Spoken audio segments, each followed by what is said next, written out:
Hello students, good morning. Let us continue our topic thermodynamics, some important terms and definitions. अब तक हमने important terms and definitions में दो तीन terms discuss किए, system, surrounding, boundary, path function, state function, types of system, types of boundary. Let us continue. The next topic is types of properties. Types of properties of the system.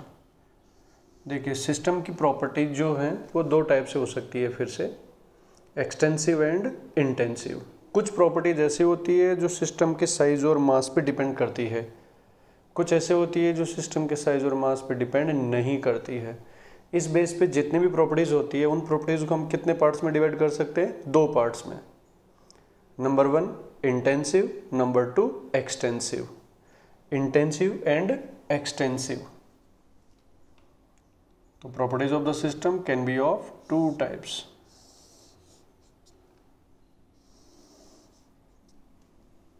Intensive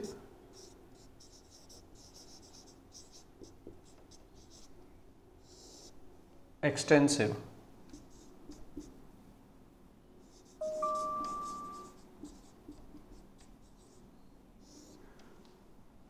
अब intensive कौन सी होती है? जो intensive मतलब internal properties जो system की size और मास पे डिपेंड नहीं करती है. Not depend on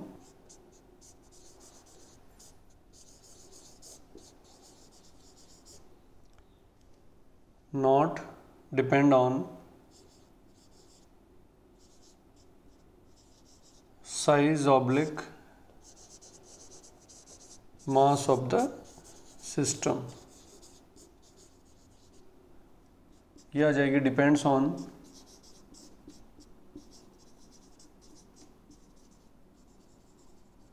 mass oblique size of the system.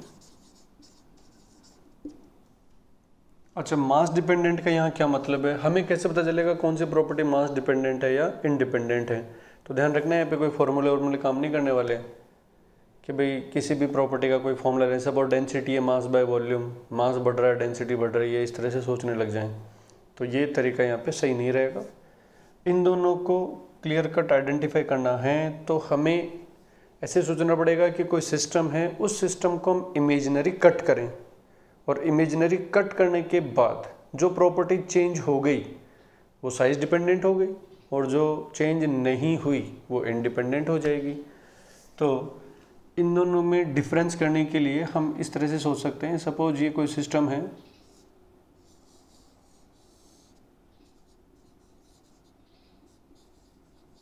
इस सिस्टम को हम ऐसे इमेजिनरी कट करें और कट करने के बाद जो प्रॉपर्टी चेंज हो गई वो इसकी साइज शेप पे डिपेंड कर रही होंगी.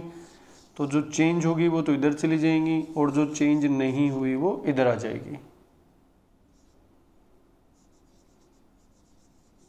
जो प्रॉपर्टी चेंज हो गई वो एक्सटेंसिव मतलब वो डिपेंड करती है और जो चेंज नहीं हुई not change in the properties वो हो जाएगी इंटेंसिव. एग्जांपल्स देखिए इनके.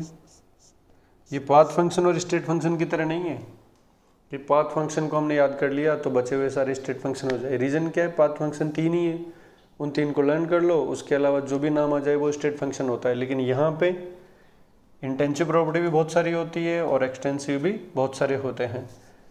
तो फिर उनको कैसे हम आइडेंटिफाई करेंगे? क्वेश्चन आ जाता है इसमें, identify extensive property in the followings. तो वहाँ पे प्रॉपर्टीज की लिस्ट आती है और हमें आइडेंटिफाई करना पड़ता है. तो फिर इसमें सबसे बेस्ट तरीका यही है, कोई भी सिस्टम एज्यूम कर लो और फिर उसको इमेजिनरी कट करो, वैल्यू चेंज हो रही है तो डिपेंडेंट, नहीं हो रही है तो इंडिपेंडेंट, सीधा सा हिसाब है. फॉर एग्जांपल यहाँ एक रूम है, उस रूम में एयर जो है वो हमारा सिस्टम है. अब तुमसे कोई बोले टेम्परेचर क्या है, एक्सटेंसिव और इंटेंसिव, तो तुम क्या करोगे?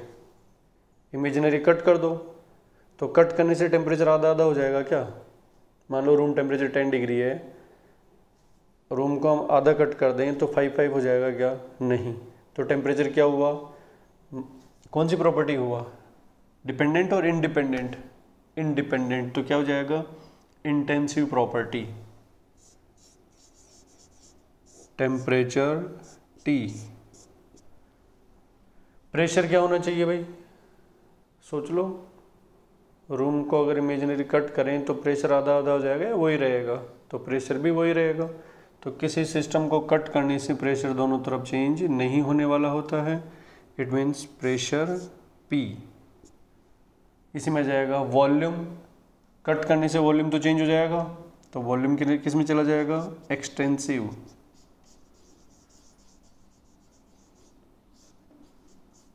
मास,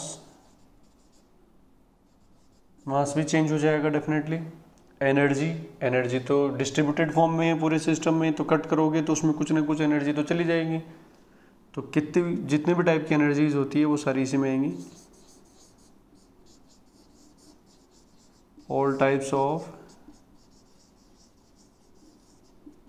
energies like internal energy, enthalpy, Gibbs energy and many more, वो सब इसी में आ जाएंगे।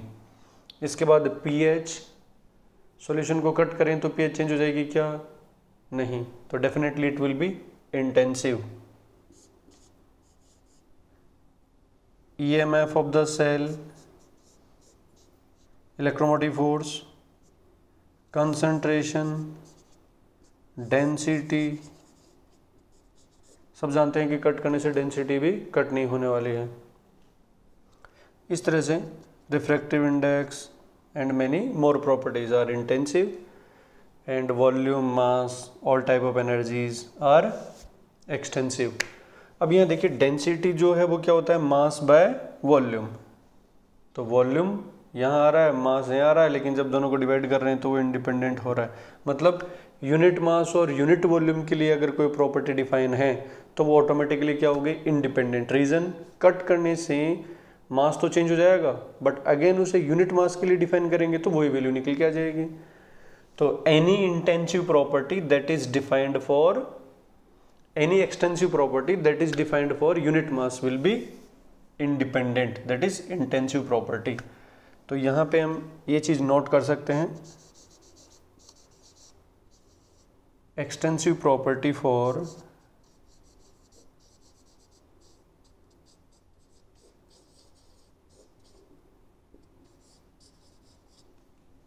unit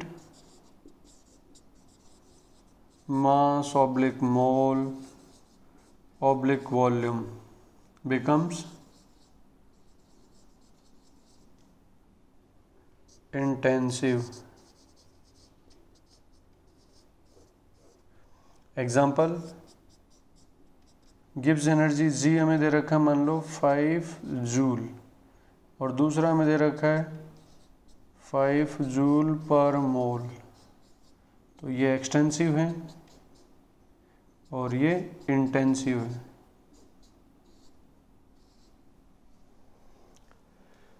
ठीक है, तो इंटेंसिव और एक्सटेंसिव को आइडेंटिफाई करने का सबसे बेस्ट तरीका है सिस्टम को इमेजिनरी कट करो, जो चीज़ें चेंज हो गई वो डिपेंडेंट हैं और जो चीज़ें चेंज नहीं हुई वो इंडिपेंडेंट हो जाएगी, वो इंटेंसिव हो जाएगी या एक्सटेंसिव हो जाएगा। नेक्स्ट टर्म अपन लेते हैं थर्मोडायनेमिक इक्विलिब्रियम।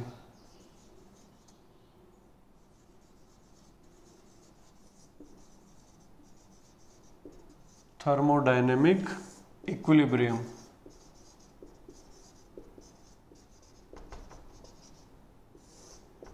देखिए थर्मोडायनेमिक इक्विलिब्रियम, इक्विलिब्रियम का मतलब तो हम पहले भी बात कर चुके हैं, किसी भी सिस्टम का कोई भी प्रॉपर्टी चेंज ना हो, मतलब all measurable properties becomes constant. किसी सिस्टम के जितने भी प्रॉपर्टीज है जिनको हम मेजर कर सकते हैं, अगर वो कांस्टेंट रहें तो उस केस में हम उसे क्या बोल सकते हैं कि सिस्टम इक्विलिब्रियम में है। तो थर्मोडायनेमिक इक्विलिब्रियम का मतलब लिख सकते हैं, it is the state of the system when all measurable properties of the system becomes constant और रिमेन्स कांस्टेंट। इसमें कौन कौन से इक्विलिब्रियम इन्वॉल्व होते हैं, तो इसमें मेनली 3 टाइप के इक्विलिब्रियम इन्वॉल्व होते हैं। तो it involve mainly 3 types of equilibrium. First, mechanical equilibrium, mechanical equilibrium, mechanical equilibrium का मतलब है कि सिस्टम में कोई प्रेशर ग्रेडियंट नहीं होना चाहिए, मतलब प्रेशर कांस्टेंट होना चाहिए जिससे कि कोई मैकेनिकल स्ट्रेस जनरेट ना हो। तो pressure must be constant in order to maintain mechanical equilibrium. Thermal equilibrium,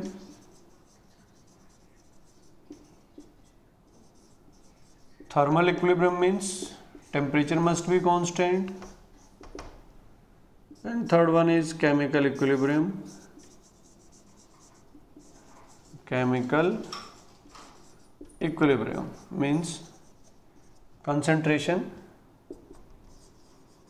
must be constant, मतलब टाइम के साथ ये चीज़ें चेंज नहीं होनी चाहिए। तो अगर ये तीनों इक्विलिब्रियम साइमल्टेनियसली एग्जिस्ट कर रहे हैं तो फिर हम उसे क्या बोलेंगे? Thermodynamic equilibrium. Next, thermodynamic process.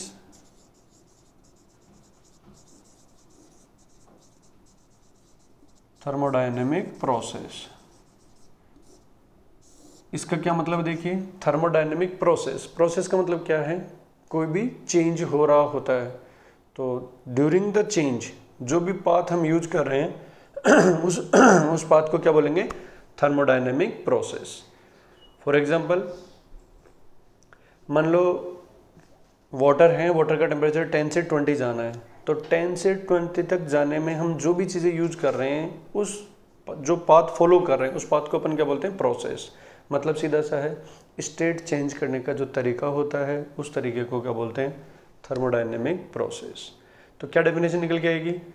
एक स्टेट से दूसरी स्टेट तक जाने के लिए जो भी जुगाड़, जो भी पाथ हम फॉलो करते हैं उस पाथ को अपन क्या बोलते हैं? Thermodynamic process. ठीक है, तो द पाथ और way used to convert state of the system. तो this is all about for thermodynamic process. तो यहाँ से अपन बोल सकते हैं, सपोज ये कोई पॉइंट है जिसको मैं बोल रहा हूँ स्टेट फर्स्ट, स्टेट फर्स्ट, यहाँ से यहाँ आना अपने को, ये स्टेट सेकंड। तो एक स्टेट से दूसरी स्टेट तक जाने के पाथ को अपन क्या बोलते हैं? तरीके को क्या बोलते हैं? Thermodynamic process.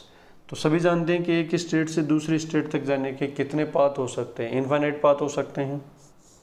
तो definitely there can be infinite process between two states. For example, मान लो हमें वाटर को 10 से 20 जाना है, तो 10 से 20 तक हीट करने के भी इनफाइनाइट प्रोसेस होते हैं। एक स्टूडेंट डायरेक्ट हीट कर रहा है, 10 से हीटर पे रखा, 20 डिग्री सेल्सियस तक उसने हीट किया। एक थोड़ा शैतान टाइप का है तो उसे पता है लाना 20 पे ही है, तो पहले उसने वाटर को फ्रीज कर दिया, तो वो 10 से 0 पे गया, फिर वापस हीट करके 20 पे आ गया। तो ये दूसरा प्रोसेस हो गया। एक 10 से 20 के से ज़्यादा हीट कर दिया, 100 पे चला गया, फिर वापस 20 पे लेके आ रहा है। तो इस तरह से आप समझ गए होंगे कि 10 से 20 तक हीट करने के इनफाइनाइट प्रोसेस हो सकते हैं। तो there can be infinite process between two states. अब इनफाइनाइट प्रोसेस तो पढ़ नहीं सकते अपन, तो इन इनफाइनाइट प्रोसेस में से कुछ प्रोसेस ही काम के होते हैं, या ऐसे बोल लो कि वो हमारे सिलेबस में होते हैं इसलिए वो काम के होते हैं। तो out of these only few thermodynamic process are important for us, which are as follows. तो उनकी अपन लिस्ट बना लेते हैं, कौन कौन से प्रोसेस हमें पढ़ने होते हैं। तो some important thermodynamic process. First, isothermal process.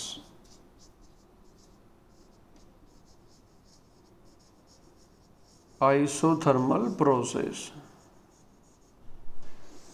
Isothermal process का मतलब क्या है? नेम से क्लियर है। आइसो मतलब सेम, थर्मल मतलब टेम्परेचर। तो यहाँ पे टी क्या होता है? कांस्टेंट। टी कांस्टेंट है। अब ये टी कांस्टेंट का क्या मतलब है ये भी अपन देख लेते हैं। मान लो ये मार्कर अभी यहाँ पे है और इसका टेम्परेचर कितना है? 10 डिग्री सेल्सियस। ये इसकी स्टेट फर्स्ट है, यहाँ से इस मार्कर को हम यहाँ ले गए, ये इसकी सेकंड स्टेट है, और इस टाइम पे इसका टेम्परेचर 10 है। तो बताइए ये प्रोसेस आइसोथर्मल ही होगा क्या? This process must be isothermal, true false? तो जो ऑलवेज ट्रू होता है वही ट्रू होता है। यहाँ इसका टेम्परेचर कितना है 10 और यहाँ इसका टेम्परेचर कितना है 10, डेल्टा टी क्या आएगा 0। क्या हम इसको आइसोथर्मल बोल सकते हैं या ये आइसोथर्मल ही होगा? ये कहना तो बिल्कुल गलत होगा। रीज़न क्या है भाई? मान लो यहाँ टेम्परेचर 10 डिग्री है तो यहाँ 11, 12, 13 होके वापस 10 आ गया, तो यहाँ 10 है, फाइनल पे 10 है, लेकिन टेम्परेचर कहाँ कांस्टेंट था भाई इसमें? तो टी कांस्टेंट का मतलब है T should be constant during the process. पूरे पाथ में टी कांस्टेंट होना चाहिए। तो डेल्टा टी 0 होते हुए भी जरूरी नहीं है कि प्रोसेस आइसोथर्मल हो। तो T must be constant during the process, during the process. तो डेफिनेटली डी टी 0 होना चाहिए, इसलिए डेल्टा टी को क्या होना पड़ेगा 0। तो यहाँ पे बहुत ही इंपॉर्टेंट चीज़ अपन बात कर सकते हैं, if T is equals to constant then process must be isothermal, true. If delta T equals to 0 then process must be isothermal, false. Reason यहाँ पे हम ऑलरेडी बात कर चुके हैं। डी टी 0 होना चाहिए तो डेल्टा टी ऑटोमेटिक 0 आ जाएगा। डेल्टा टी 0 हो सकता है बट डी टी उस केस में नॉट इक्वल्स टू 0 भी हो सकता है। ठीक है, तो ये हो गया आइसोथर्मल से रिलेटेड मैटर। सेकंड अपन आते हैं आइसोबैरिक प्रोसेस। आइसोबैरिक प्रोसेस नाम से क्लियर चल रहा है। आइसो मतलब सेम, बैरिक मीन्स प्रेशर। तो यहाँ पे क्या कांस्टेंट होता है भाई? Pressure of the system must be constant during the process. Initial final से मतलब नहीं है, during the process, during the process. तो dp की वैल्यू क्या निकल के आएगी 0, इसलिए डेल्टा p को क्या होना पड़ेगा, यहाँ पे भी 0 होना पड़ेगा। तो आइसोथर्मल नाम से क्लियर है, टी कांस्टेंट होना चाहिए, आइसोबैरिक p कांस्टेंट होना चाहिए, आइसोकोरिक, आइसोकोरिक बोले तो volume must be constant during the process. तो these are the some thermodynamic process. Third है आइसोकोरिक प्रोसेस। आइसोकोरिक में क्या कांस्टेंट है भाई? V constant during the process. तो dV और डेल्टा V को क्या होना पड़ेगा यहाँ पे 0। सेम लॉजिक यहाँ भी काम करेगा। डेल्टा V 0 होने से ही आइसोकोरिक नहीं हो जाता है, V कांस्टेंट होना चाहिए और dV 0 होना चाहिए, तब हम उसे क्या बोलेंगे आइसोकोरिक। तो ये तीन तो इंपॉर्टेंट हो गए, आइसोथर्मल, आइसोबैरिक, आइसोकोरिक। चौथा प्रोसेस अपन लेते हैं एडियाबैटिक।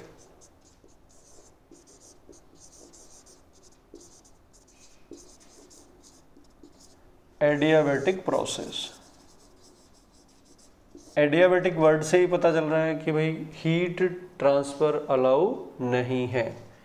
तो heat transfer is not allowed in this case, that's why Q और dQ की वैल्यू क्या निकल के आएगी 0।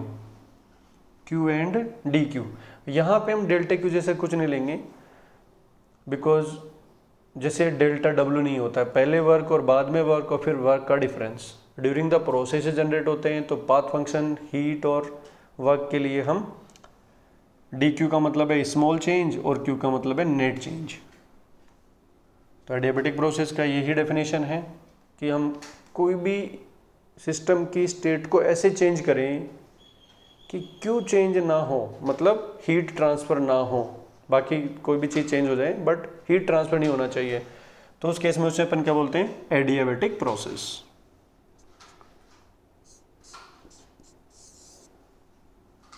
Cyclic process. साइक्लिक प्रोसेस तो जहाँ से हम स्टार्ट करे थे वापस वहीं आ जाए, इसका मतलब ये नहीं कि गए ही नहीं थे, हम जाना तो पड़ेगा। तो सपोज हम यहाँ इनिशियल स्टेट है, यहाँ से कहीं भी घूम के वापस यहीं आ गए, यही फाइनल स्टेट। तो इनिशियल और फाइनल स्टेट सेम होती है, तो हम उस प्रोसेस को क्या बोलते हैं साइक्लिक प्रोसेस। यहाँ पे हर एक इंस्टेंट पे तो चेंज आ रहे हैं, लेकिन नेट चेंज जो होगा वो 0 होगा। तो डी जी मे और may not equal to 0, but delta G क्या होगा 0, डेल्टा एच क्या होगा 0। हम क्या बोल सकते हैं, delta state function, delta state function क्या होगा 0 होगा। क्यों? क्योंकि स्टेट डिपेंडेंट है, इनिशियल फाइनल सेम रहेगा, तो उनमें चेंज भी 0 निकल के आएगा। तो अपन बोल सकते हैं डेल्टा स्टेट फंक्शन 0 होगा, डी स्टेट फंक्शन मे और मे नॉट भी 0। तो ये यहाँ पे 5 इंपॉर्टेंट हमारे पास थर्मोडायनेमिक प्रोसेस हैं, इनको 1 बाय 1 करके हम आगे पढ़ेंगे।